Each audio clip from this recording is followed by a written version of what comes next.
Bismillahirrahmanirrahim. Assalamualaikum warahmatullahi wabarakatuh.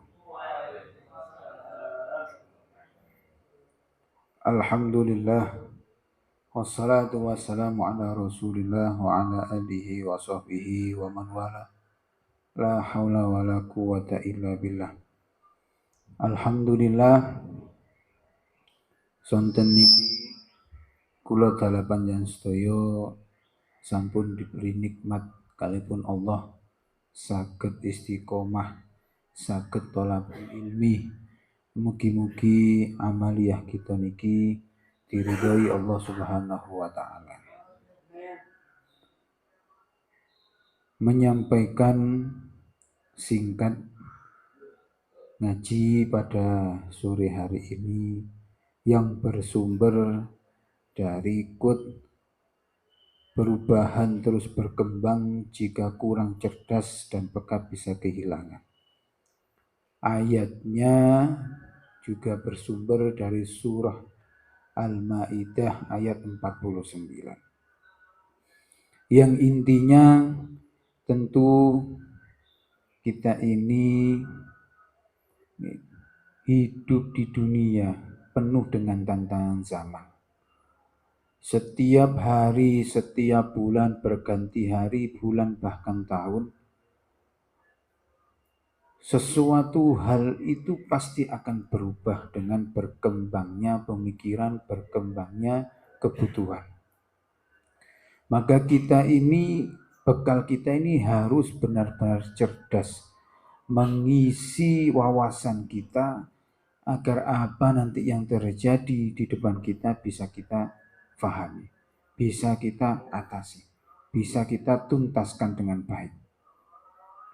Kalau kita contohkan untuk para santri, yaitu masa depan kalian, masa depan kita ini belum ada yang tahu. Yang kita tahu adalah kita diberi kesempatan untuk mencari bekal ilmu agar kita di masa depan nanti bisa menempatkan diri kita sesuai dengan kemampuan kita. Kemudian untuk para wali santri, karena hari ini perpulangan para santri dan banyak tadi pertanyaan yang dilontarkan wali santri terkait pesantren, terkait peraturan, perkembangan pesantren dan lain sebagainya. Kesimpulannya apa adalah niki wali santri kedah semerap. Secara global santri ini belum paham dengan apa yang sudah ditentukan oleh pesantren. Maka dari itu banyak sekali pertanyaan-pertanyaan yang mereka belum tahu. Pertanyaan tersebut itu jawabannya sudah dari dulu-dulu sudah diterangkan oleh pengasuh, oleh Romo Kiai. Kalau baru tanya sekarang maka sangat terlihat beliau, para wali santri ini tidak mau mengikuti perkembangan pesantren. Intinya apa? Sudah diberi wadah oleh pesantren mengikuti ngaji minggu dan juga Jumat. Diberi bonus setiap awal bulan, diberi ngaji oleh Romo Kiai, kesempatan ngaji oleh Romo Kiai, tidak dimanfaatkan dengan betul. Mungkin ini juga salah satu, jika kurang cerdas dan peka bisa kehilangan, bisa ketinggalan, ya, tidak mempunyai wawasan. Yang mereka tanyakan bagaimana ini. Pertanyaan yang panjenengan lontarkan, semuanya sudah dijelaskan dengan jelas gamblang oleh pengasuh.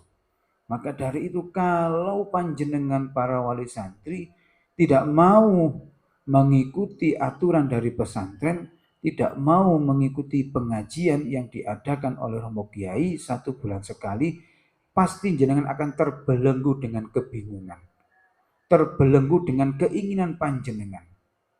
Seakan-akan pesantren ini harus mengikuti keinginan panjenengan.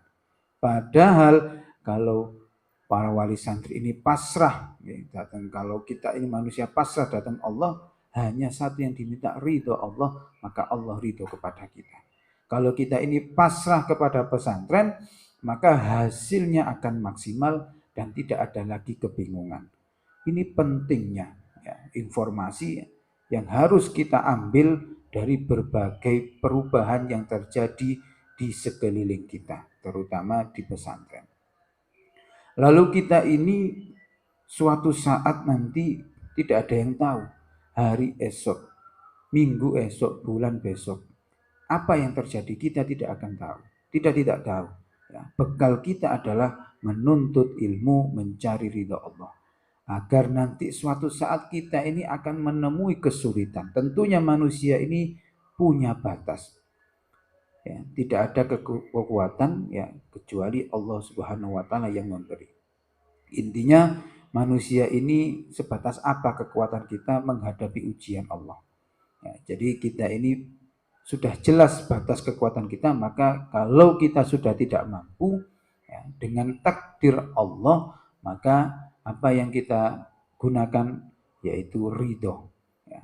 Kalau orang itu diberi kenikmatan, maka yang ia gunakan adalah syukur kepada Allah.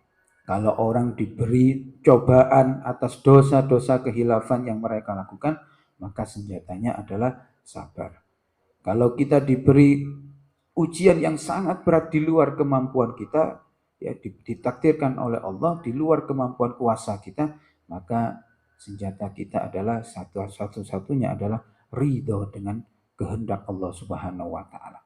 Maka dari itu kita harus benar-benar cerdas agar tidak sampai ketinggalan, tidak sampai kebingungan dan tidak sampai kehilangan. Makaten mugi-mugi kita sedaya diberi ilmu, cahaya ilmu lan kita sedaya diridhoi Allah Subhanahu wa taala. Sedikit yang bisa kami sampaikan, hadanallahu wa iyyakum ajmain. Wallahul muwaffiq ila aqwamit thoriq. Wassalamualaikum warahmatullahi wabarakatuh. Waalaikumsalam warahmatullahi wabarakatuh.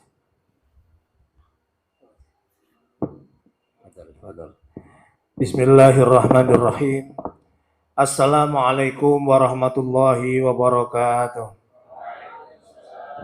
Warahmatullahi wabarakatuh. Hamdan lillah wa musallian ala rasulillah amma ba'du. Bismillahirrahmanirrahim. Alhamdulillah ngaji pada sore hari ini meskipun tidak bersama kita Romo Kiai, tapi tidak mengurangi hikmah dan khusyuk kita di dalam terus belajar menyelami apa yang sudah disampaikan oleh beliau Romo Kiai Haji Muhammad Syaiful Arif Billah. Baik itu yang dikatakan secara mahdoh maupun yang ghairu mahdoh. Sebagaimana halnya quote yang sedang kita bahas hari ini, yaitu quote halaman 30 dan 31, kata kuncinya tetap waspada, cerdas, dan peka. Ya. Jadi 3 hal ini menjadi kunci kita untuk sukses hidup di dunia maupun di akhirat. Dunia itu ya juga bisa di pondok. Ya, ini penting ini anak-anak santri yang ngelamun coba diperhatikan. Ya. Dalam kesempatan ini saya akan membahas tentang denda di Singaputih. Ini cerdas enggak kita menyikapi hal ini? Banyak sekali wali murid yang komplain. Anak saya kok kena denda. Anaknya yang salah kok orang tuanya yang nanggung. Mestinya anaknya saja yang dihukum supaya jera. Nah, tapi Romo Kiai tetap teguh dalam pendiriannya harus didenda. Bahkan terakhir-terakhir kemarin bukan hanya santri, nah, gurumu itu didenda. Ya, guru juga didenda. Nggak tahu kalau pengurus mungkin lebih berat. Cuman di tataran kita belum tahu ya, karena tidak pernah diekspos. Nah, artinya ketika denda ini diberikan, apa sih maksudnya? Supaya kita ini tidak mengulanginya kembali. Nah, pertanyaan yang tadi, kenapa kok dibebankan kepada orang tua? Ya kan? Padahal anak kan bisa disuruh apa? Sehingga jerah. Baca istighfar ping 1000 ta ping apa. Nah, nyatanya nggak jerah ya kan? Berantem dulu, berantem cuman diingatkan, dikasih tahu gitu ya. Tahun pertama, tahun kedua itu. Tapi setelah diberlakukan 50 sak berantem benar atau salah, apa jadinya? Berantem itu hilang dari pondok ini. Ketika ada, paling tidak masing-masing yang berantem itu saling menutupi. Iya, matanya gosong, bilangnya ketatap meja. Kenapa? Karena takut didenda tadi. Ini hikmah loh ya. Kalau kita paham ini hikmah. Oh, berarti ketika kita ini tidak bisa menahan diri, maka ada resiko yang akan kita terima. Itu. Nah, ketika hal ini terus menjadi polemik di dalam pondok ini sampai akhirnya ya mencuat di kalangan masyarakat, ojo mondok di SPM, dendone larang. Percaya tidak percaya, rumor itu yang sedang kita hadapi. Ya. Pak Kiai juga tidak bergeming. Artinya apa? Kita dibiarkan untuk paham sendiri. Akhirnya kemarin guru-guru itu, ayo kita bahas ini. Kita ini nggak peka, bodoh, atau nggak cerdas gimana? Sampai ada yang seperti ini. Gitu loh. Menerapkan sebuah peraturan yang menjadi blunder untuk diri kita sendiri. Apa kita yang menerapkannya kurang benar? Akhirnya kita bahas, baru nggak ngerti kita punya gagasan ya kan. Semoga itu ya adalah petunjuk dari Allah kan gitu. Bahwa anak salah didenda. Tapi kita tidak pernah bertanya sama Pak Kiai apakah denda ini bisa dikurangi dengan prestasi atau tidak.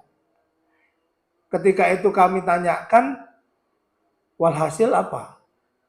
Iya, denda itu bisa dikurangi ketika santri berbuat baik, berprestasi. Ya.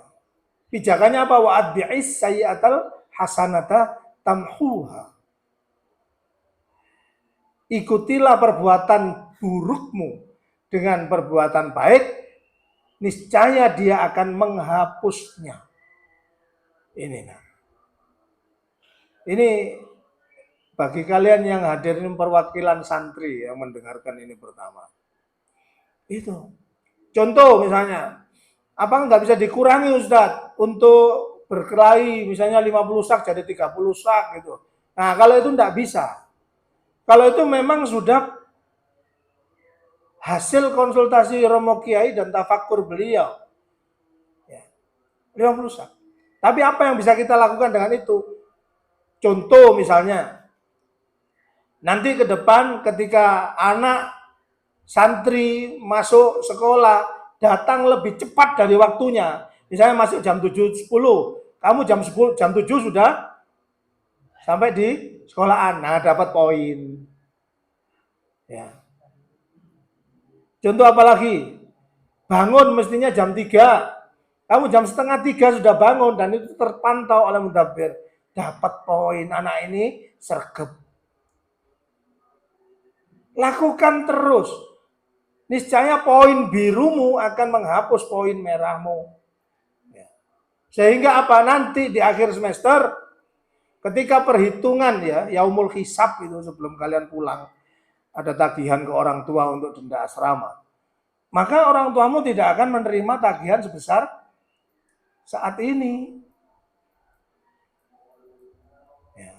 Misal 50 sak gitu ya, karena kamu sudah bisa berbuat baik, taubatan nasuha, ya, dilalah, terhapus, tinggal 10 sak. Ya. Apalagi kalau alhamdulillah kalau misalnya sampai habis, sampai plus. Kalau plus gimana? Nanti kita kasih reward. Ya, Allah aja kasih pahala, kasih surga. Maka kita juga begitu. Ini kita ingin mengajarkan bagaimana siklus kehidupan manusia yang ada di dunia ini. Bahkan seseorang yang baru berniat baik pun sudah tercatat oleh Allah untuk diberikan ganjaran nanti ketika fi yaumil ba'ts. Ini. Ya, maka Bapak Ibu yang menyaksikan dari rumah, ya, jangan berkecil hati. Karena kitanya belum paham. Seringkali kita ini suudzon sama kiai, suudzon sama Allah, ya, bahkan kita diberikan penderitaan, cobaan, musibah. Allah ini nggak sayang kita. Begitu kan? Seringkali kita begitu. Tapi kenapa kita tidak pernah berpikir, oh Allah ini kasih kita musibah supaya kita bangkit, lebih punya motivasi, lebih punya semangat untuk melakukan kebaikan-kebaikan sehingga menutupi apa yang menjadi kekurangan dan kesalahan kita tersebut. Setiap orang pasti pernah terjerembab di dalam kesalahan dan dosa. Tapi Allah selalu membuka pintu taubat. Inna rahmatahu awsa'u min dunubina. Sesungguhnya rahmat Allah itu jelas-jelas jauh lebih luas daripada dosa-dosa manusia. Kalau saya boleh menyitir dari ungkapan Gus Iqbal ketika itu, saya teringat sampai sekarang. Betapapun pekatnya gelap dalam hidup kita. Ini luar biasa kata beliau. Betapapun pekatnya gelap dalam hidup kita, masih lebih terang cahaya petunjuk Allah kepada manusia. Jadi jangan khawatir. Walatai asu min rauhillah. Ya, jangan berputus asa dalam kasih sayang Allah. Kamu sekarang misalnya ya berantem gitu, nggak bisa menahan emosi atau merokok ketahuan, oh kena 15 sak itu. Ya, padahal rokoknya murah kan gitu ya. Tapi resikonya begitu. Ya. Orang tuamu akan terbebani dengan kesalahan yang sudah kamu lakukan. Ketika itu tidak buru-buru harus kamu tebus dengan kebaikan-kebaikan. Itu prinsipnya. Ya. Maka ini tugas yang sudah mulai dikerjakan sama Pak Muklis, Bu Retno dan semua sivitas ya, waka-waka sedang merumuskan insya Allah nanti setelah Lebaran ya itu siap untuk dilaksanakan. Ini karena kurang cerdasnya kita selama ini ya, baru terbuka setelah berapa tahun. Ya, semoga ini semuanya nanti bisa membawa perbaikan ya. Anak-anak santri semuanya tetap mawas diri, waspada, jangan sampai terpancing emosi diilokno, balas mukul, tidak perlu. Ya, tidak perlu. Sudah biar saja. Nanti kalau capek sing ilokno mingkem-mingkem dewe. Betul? Itu. Ya. Ada sekarang fenomena barang hilang. Wah, ini bahaya. Bahaya. Di SPM ini dari awal ketika saya dikenalkan oleh Romo Kiai. Apa yang didengungkan Pak Fatori? Di pondok ini ketika ada buah jeruk jatuh di tanah, maka santri haram langsung makan. Padahal itu milik kita sendiri, bukan milik pemerintah. Pertama kali yang disampaikan Romo Kiai ketika bertemu dengan saya waktu itu di dalam beliau, diajak keliling, ini jeruk. Ada mekanisme minta halalnya, bayangkan. Kok ternyata sekarang di asrama terjadi itu. Bukan miliknya dipakai. Ya, gara-gara lebih takut sama peraturan, disiplin. Waduh. Ada apa? Tidak ada. Kejujuran jauh lebih penting dari itu semua. Ya. Terus kalau dihukum gimana? Ya perbaiki dirimu. Jangan sampai meninggalkan cucian. Ya. Nggak dicuci atau dicuci nggak diambil-ambil. Akhirnya hilang. Ya. Atau lemari tidak dikunci, digembok. Ini. Bahaya ini. Atau naruhnya sembarangan. Ya. Ustadz, malingnya lebih niat daripada kami yang menjaga. Nah ini beda lagi, itu urusannya mudabir. Mudabir sebagai polisi tidak boleh kalah Tidak boleh kalah. Karena kenapa? Mudabir itu wakilnya kiai. Ngelawan mudabir, ngelawan kiai. Sudah dibaiat itu di depan kita semuanya. Ya. Maka ke depan insya Allah kita akan memperbaiki diri dan ini akan membawa kebaikan untuk Pondok Pesantren Singaputih Munfaridin khususnya yang modern. Ya. Bapak Ibu dan anak-anakku sekalian yang saya hormati, inilah yang dapat kami sampaikan. Semoga ya ke depan tahun ini santri kita lebih banyak. Ya, datang dari berbagai penjuru daerah di Indonesia bahkan dunia. Amin, amin. Ya, mohon semuanya berkontribusi, anak-anaknya, anak tetangga, anak keluarga, anak saudara, anak teman. Ya, silakan digiring untuk masuk ke pondok ini. Jangan khawatir, pondok ini bagus. Ya, pondok ini bagus dan akan menjadi besar pada saatnya nanti.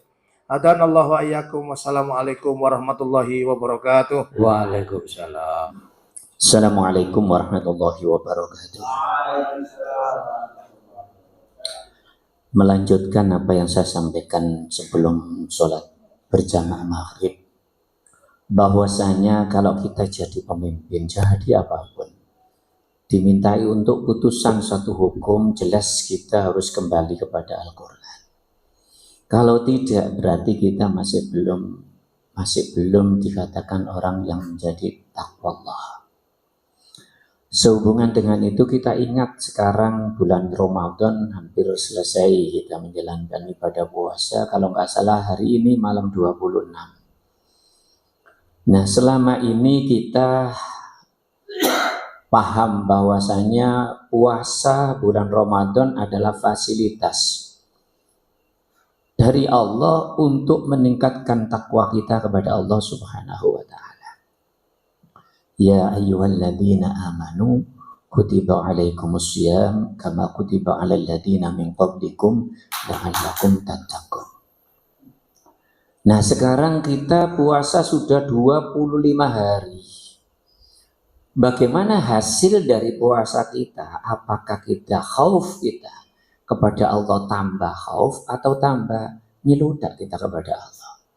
Tambah berani kita kepada Allah, tambah nentang kita kepada Allah.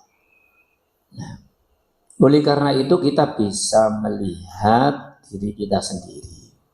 Dan saya pernah membaca dalam satu kitab bahwa ada beberapa tanda orang itu khauf kepada Allah Subhanahu wa Ta'ala atau takut kepada Allah Subhanahu wa Ta'ala. Diri itu terlihat dari dirinya sendiri itu. Ada 7 tempat, atau katakan di sini dikatakan bahwasanya orang yang khauf kepada Allah itu tampak pada 7 tempat dalam diri manusia itu. Yang pertama adalah yatabayyanu fi lisani. Jadi akan terlihat, tampak pada lisan seseorang itu. Kalau kita, diri kita, maka tampak pada lisan kita.